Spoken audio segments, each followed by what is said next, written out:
They were young German women who had never expected to be prisoners. That was a fate reserved for soldiers, for men who fought and lost. But war, in its final desperate gasps, had changed all the rules. Now, in the spring of 1945, as the Third Reich crumbled and the American forces pushed deep into German territory, these women found themselves herded into a makeshift camp outside a small town in Bavaria. Their crime was simple. They had worked for the German military in secretarial positions, as nurses, as administrators in the Reich's vast bureaucratic machine. They had been part of the system, even if only tangentially, and that was enough. The American soldiers who rounded them up treated them with a coldness that was somehow more frightening than outright cruelty. The women were simply loaded onto trucks, their belongings left behind, their futures entirely uncertain. There were 43 of them in total, ranging in age from 19 to 45. Some had husbands still fighting. Others had already learned their husbands were dead.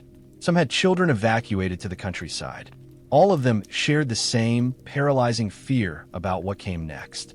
The American soldiers gave no explanations, spoke no German, and seemed indifferent to the women's desperate questions and pleas. The camp they were taken to was a hastily constructed facility, surrounded by barbed wire and guard posts. The American soldiers stationed there seemed almost bored by their arrival, as if processing German women prisoners was just another routine administrative task in the chaos of the war's conclusion. The women were separated from any male prisoners and placed in a cordoned section of the camp. They were given one blanket each and assigned to sleep in a large canvas tent. There was no heat despite the still cold German spring nights. There was one latrine for the 43 women, situated at the very end of the compound, away from the main camp. The humiliation of having to walk past American soldiers every time they needed to use it was part of the punishment, though no one ever stated that explicitly. On the first morning, the women woke to find an American soldier standing outside their tent with a loudspeaker. He was a young man, perhaps 22 or 23, with kind eyes that seemed out of place on a man in uniform.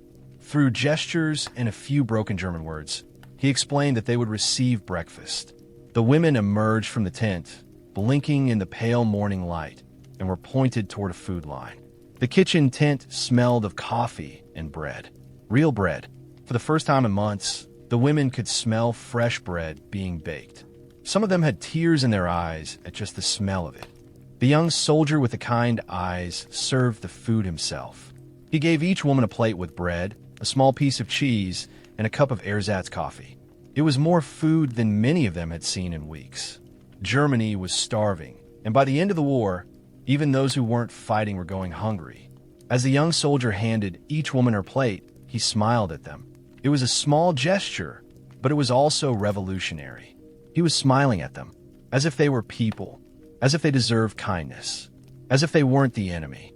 One of the older women, Greta, who had worked as a secretary at a Wehrmacht headquarters, watched this young American with deep suspicion. She was old enough to remember the First World War, old enough to know that kindness from conquerors never lasted.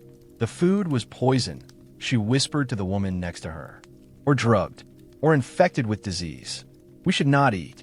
The woman next to her, whose name was Anna and who was only 22, looked at the food on her plate with uncertainty. Anna had been a nurse at a military hospital, and she knew what starvation looked like. She knew what it did to the human body. She knew that refusing food was a form of slow suicide. But she was also terrified. Everything they had been taught about American soldiers was horrific. The radio had told them that American soldiers committed atrocities. The propaganda posters showed twisted images of what American soldiers would do to capture German women. The other women began to eat, slowly and carefully, as if the bread might transform into something terrible in their mouths. It didn't. It was just bread. Good bread. They ate hungrily, unable to restrain themselves despite their fear.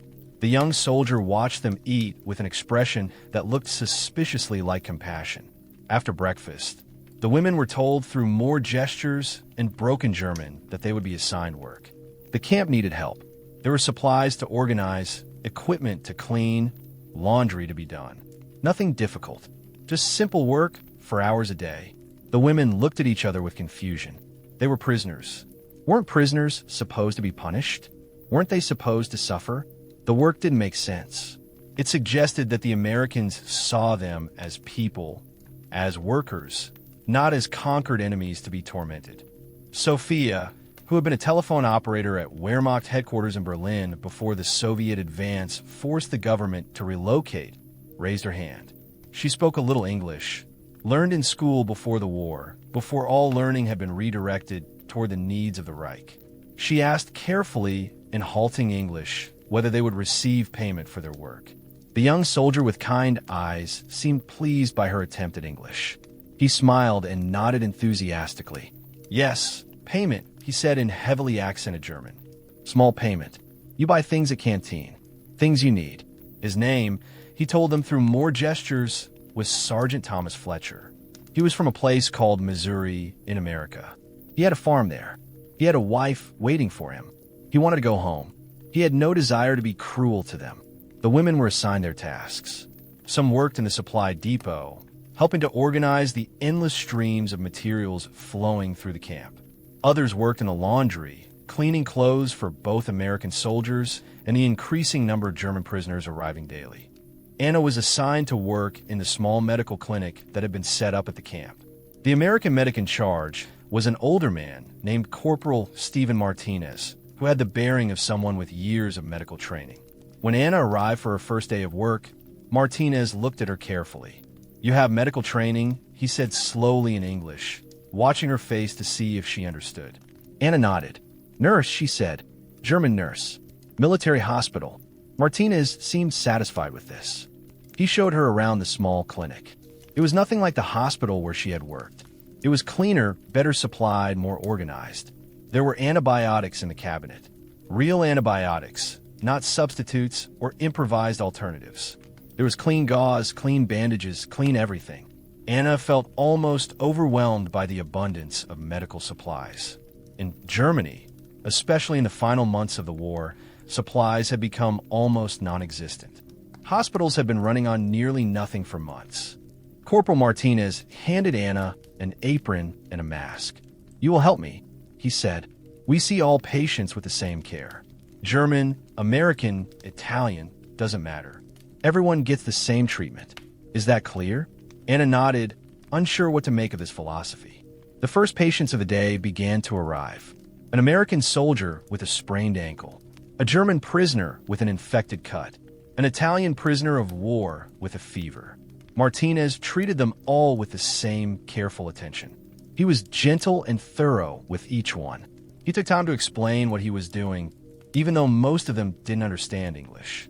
He acted as though their pain mattered, as though their health mattered.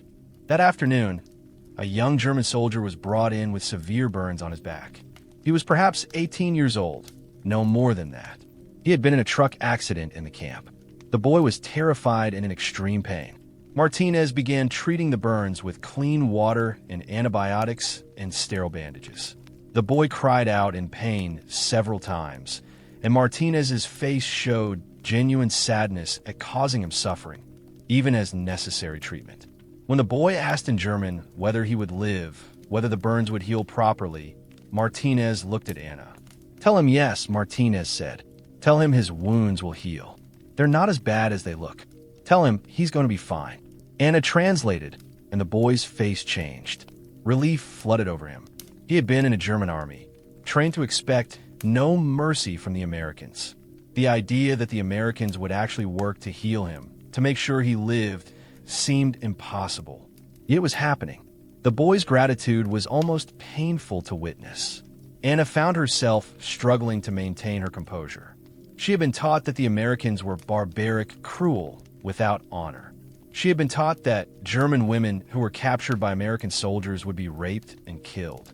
She had been taught that the only honorable thing to do was to find a way to kill herself rather than face that fate. But here she was, working alongside an American medic who had shown nothing but kindness and professionalism. Anna's worldview was beginning to crack at the edges. That evening, back in the tent with the other women, Anna tried to explain what she had experienced. The medic, Corporal Martinez, he treated the patients with real compassion, she said quietly. He spent time with them. He explained what he was doing. I had to translate for him, and he listened carefully to what I said. He seems to genuinely care whether they live or die. Greta snorted derisively. Of course he treats them well, she said. He wants us to believe they're civilized. Then they lower our guard. Then they hurt us. You're being naive. Anna didn't argue further, but she couldn't quite believe Greta's interpretation anymore. Days passed, then weeks. The spring weather improved. The women received regular meals. The food was not lavish, but it was consistent and adequate. Most importantly, it was real food, not the substitute and supplement meals they had been eating during Germany's final months of war. Sophia continued to work in the supply depot and found herself talking to Sergeant Fletcher on a regular basis. Fletcher brought a small notebook with him one day. In it, he had written out German words and their English translations. He was trying to learn German. He wanted to be able to communicate better with the prisoners. He showed Sophia the notebook with something like pride. See, he said slowly, pointing at the words. I learned your language, so we could talk. It's important to talk, to understand. Sophia was struck by the effort. No one had ever made this kind of effort for her before. She was being treated as worth the time and energy to communicate with. Fletcher's German was terrible. His pronunciation was awful, but his effort was genuine. Fletcher began to tell Sophia about Missouri, about his farm, and his wife's name was Sarah. They had been married for only 2 years before he was drafted. He wanted to return home and have children. He wanted to grow corn and raise cattle. He wanted to live a peaceful life. He spoke about these things with a longing that made clear to Sophia that he was fundamentally a farmer who had been forced into being a soldier. He was not, by nature, a man of war. One afternoon, Fletcher brought Sophia something from his own rations. A piece of candy, American chocolate. He pressed it into her hand quietly, looking around to make sure no one was watching. For you, he said in German. You work hard. You good person, is against rules, but is right thing. The chocolate was small and simple, but it represented something enormous. An American soldier was risking trouble to show her kindness. He saw her as worthy of that kindness. That afternoon, Sophia shared the chocolate with the other women. She broke it into tiny pieces so that each of them could have a taste. As they sat together eating the chocolate, most of them began to cry. The chocolate was good, but more importantly, it represented a crack in the propaganda they had been fed their entire lives. Meanwhile, Anna continued working in the medical clinic with Corporal Martinez. Her work expanded as the number of patients increased.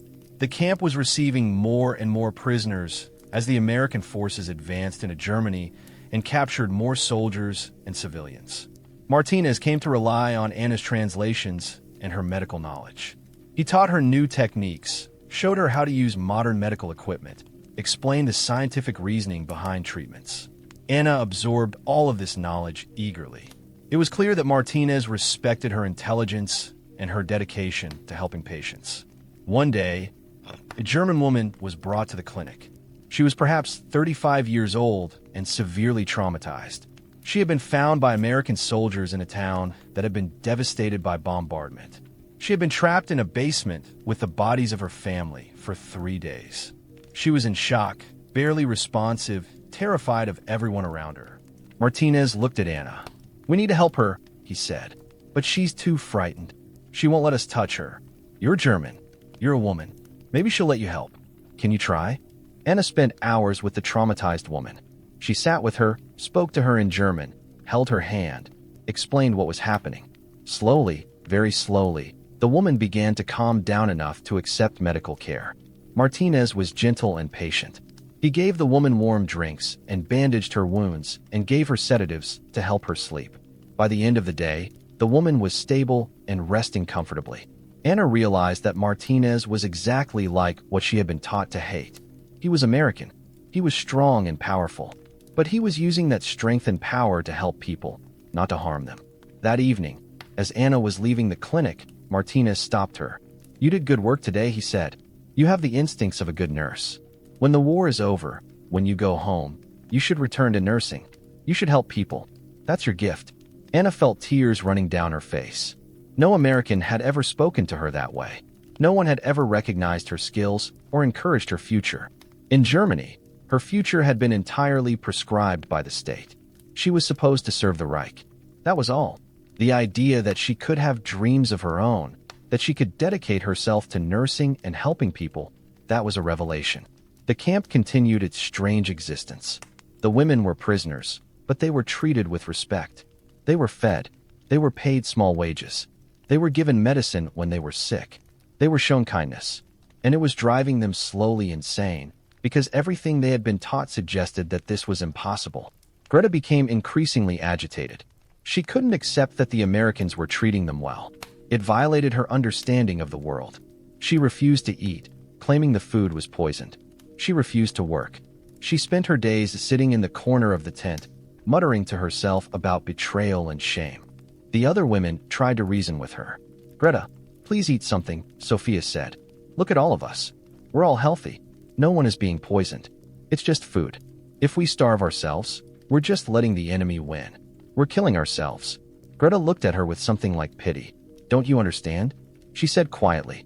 "That's exactly what they want. They want us to give up. They want us to accept our defeat. By eating their food, by accepting their help, we're admitting that Germany was wrong, that we were wrong. And I cannot do that. I will not do that." Her words silenced the others because they were struggling with the same thing. Accepting American kindness meant accepting that everything they had believed was a lie. One morning, the women woke to find an American officer standing outside their tent. He was a captain, perhaps 40 years old, with a serious expression and tired eyes. He needed volunteers for a special work detail, he explained through an interpreter. There had been a major accident at a nearby German refugee camp. A building had partially collapsed. There were people trapped. The Americans needed help with rescue efforts. Specifically, they needed people who could communicate with German civilians and help organize the rescue. The women looked at each other. This was a chance to do something important. More importantly, it was a chance to prove themselves, to show that they could be trusted beyond the fence of the camp. Sophia volunteered immediately. Anna volunteered. Several other younger women volunteered. Greta watched them with an expression of deep disappointment and betrayal. "You're going to help them," she said. "You're going to help the Americans." Sophia met her eyes. "We're going to help German people who need help. That's what we're doing. And yes, we'll do it with American assistance. That's reality now. Reality isn't always what we hoped it would be." The rescue operation was grueling and heartbreaking. The women worked alongside American soldiers, helping to move debris, identifying trapped victims, pulling people out of the rubble. An elderly man was found with a broken leg. A young boy was found with a minor head injury. A woman was found with severe lacerations. The American soldiers worked without complaint, putting themselves in danger to get the victims out safely. And they treated every German civilian they rescued with the same compassion they would have shown their own people. The women watched this in action, and something fundamental shifted in their understanding. Sophia was helping to hold steady a beam while an American soldier worked underneath it when she found herself thinking that this young man was willing to risk his life for people he didn't know. People from the country he had been fighting. He didn't see them as enemies anymore. He saw them as people who needed help. That was all. The war was over, even if the official peace hadn't been signed yet. For people like this American soldier, the war was genuinely over. Back at the camp, that evening, the women gathered outside their tent.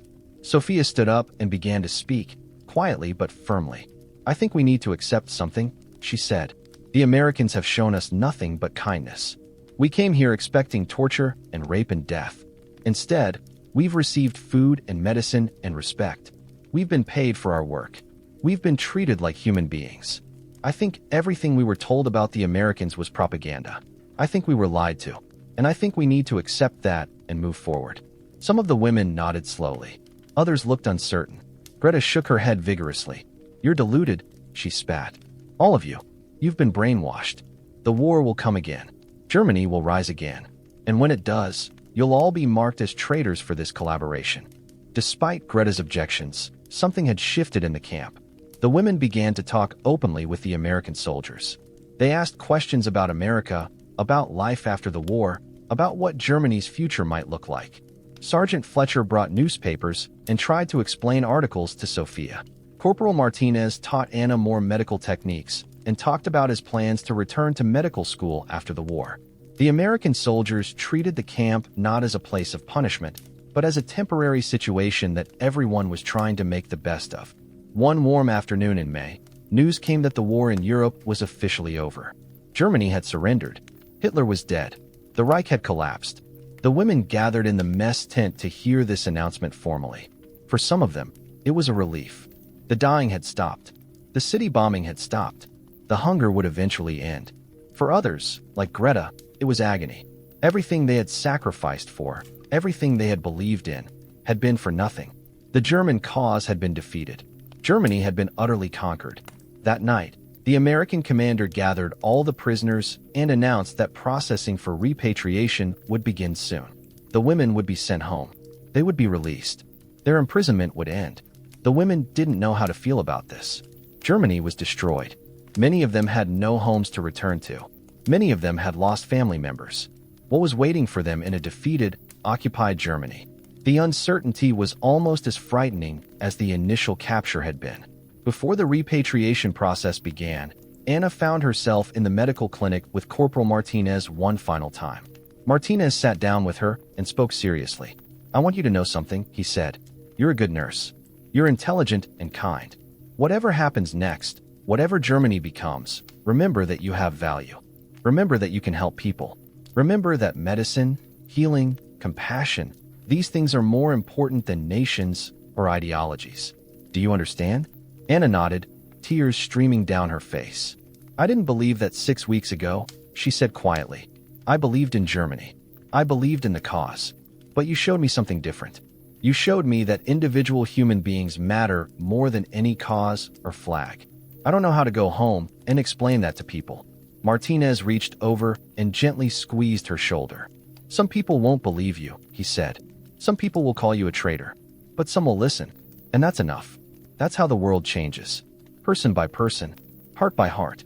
The repatriation day came with mixed emotions. The women prepared to board a transport truck that would take them to a processing center. They wore simple German dresses, provided by the Americans. They carried small packages of supplies, provided by the Americans. As they walked past the fence of the camp, they saw Sergeant Fletcher standing there. He had a small gift for each of them. For Sophia, a photograph of his farm in Missouri. For Anna, a medical textbook in German that he had somehow obtained. For each of the other women, something personal that showed he had thought about them individually. As they climbed onto the truck, Sophia turned back and called out to Fletcher.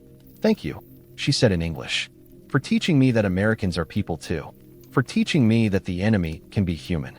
Fletcher smiled sadly and waved. "Take care of yourselves," he called back. "Be good to your country. Help it rebuild. Tell people what you've seen here. Tell them there's another way." The truck pulled away from the camp, and the women watched it disappear behind them. They were going home to a destroyed country, to a defeated people, to a future that was entirely uncertain. But they were also going home with knowledge that would change them forever. The journey back to their various hometowns took weeks. The German infrastructure was shattered. Roads were blocked. Railways were damaged. The women traveled slowly and irregularly, sometimes walking, sometimes on trucks, sometimes on trains. As they traveled, they saw the full scope of what the war had done to Germany. Cities were flattened. Bridges were destroyed. Farmland was poisoned. Refugees crowded the roads. Children begged for food. It was an apocalyptic landscape of total defeat. When Sophia finally arrived at her parents' home in Stuttgart, she found that the neighborhood had been heavily bombed. Her family's apartment building was still standing, but barely. Her parents were alive, but her brother was not. He had been killed on the Eastern Front 2 years earlier. Her father was thin and hollow-eyed. Her mother cried when she saw Sophia alive and relatively healthy. "We thought you would suffer terribly," her mother said. "We thought the Americans would be cruel to you." Sophia looked at her mother and knew she had to tell the truth, even though the truth was complicated and would confuse her mother. "The Americans treated me with kindness," Sophia said quietly. "They fed me well. They treated me as a human being. They showed me that everything the propaganda said about them was false." Her mother's face hardened slightly. "You should not say such things," her mother said. "People will think you're a collaborator." "I don't care what people think," Sophia replied. "I'm going to tell the truth about what I experienced. The Americans aren't the monsters we were told they were. They're just people like us. And maybe, just maybe, if we understand that, Germany can rebuild based on something better than what we had before. Anna found her mother living with relatives in Munich. Her mother had lost her husband to air raids and her younger son to the German army. When Anna told her about the American medic who had taught her, about the compassionate treatment she had received, about the realization that Americans could be human, her mother looked at her with profound sadness. "We were wrong," Anna's mother said simply. "About so much. About everything, maybe. If I had known the truth, I would never have supported the Reich. I would never have encouraged your brother to enlist. But we didn't know. Or we didn't want to know. Now we have to live with what we did." Anna held her mother and cried. But there was also a strange sense of relief in the admission. The truth, finally, was being acknowledged. In the weeks and months after returning to Germany, Sophia and Anna and the other women from the camp faced suspicion and accusation. Some people did call them collaborators. Some people said they had been corrupted by the Americans. Some people couldn't accept that anything good could come from the conquering enemy. But gradually, as Germany began to rebuild under American occupation, the women's testimony began to matter. They could explain to others that the Americans were not cruel overlords, but rather a people trying to rebuild a shattered continent. They could help their countrymen understand that cooperation might be possible, that the future didn't have to repeat the past. Sophia eventually married a German businessman and had children. She taught her children about her experience in the camp and about the kindness of an American sergeant named Thomas Fletcher. She wrote letters to Fletcher for years afterward, learning that he had indeed returned to Missouri, that he had become a successful farmer, that he had raised 3 children. She never saw him again, but knowing that his life had gone well brought her peace. Anna returned to nursing. She worked in a rebuilding German hospital and trained other nurses. She always taught them what Corporal Martinez had taught her, that healing transcends nationality and ideology, that every patient deserves compassion regardless of where they come from, that medicine is ultimately about seeing the humanity in every person. She eventually immigrated to America and worked at a hospital in California, not far from where Sergeant Fletcher had told her about his farm and his dreams. The propaganda phrase that had been drummed into German women's minds before capture was that they should expect to be treated as subhuman by the American soldiers, that they should expect the worst, that death was preferable to capture. Instead, when the moment came to accept help, when an American doctor or medic extended a hand, the women found they could not refuse. The human part of them that had been buried under years of propaganda and hate began to surface. The kindness was not a weakness. It was not a trick. It was simply humanity asserting itself over ideology. "Please not there," had been whispered among the women as they were being processed, referring to the rumored locations where terrible things would happen. But there were no terrible things. There was only a mediocre camp where women worked, were fed, were paid, and were shown respect. There were American soldiers who saw other human beings and treated them accordingly.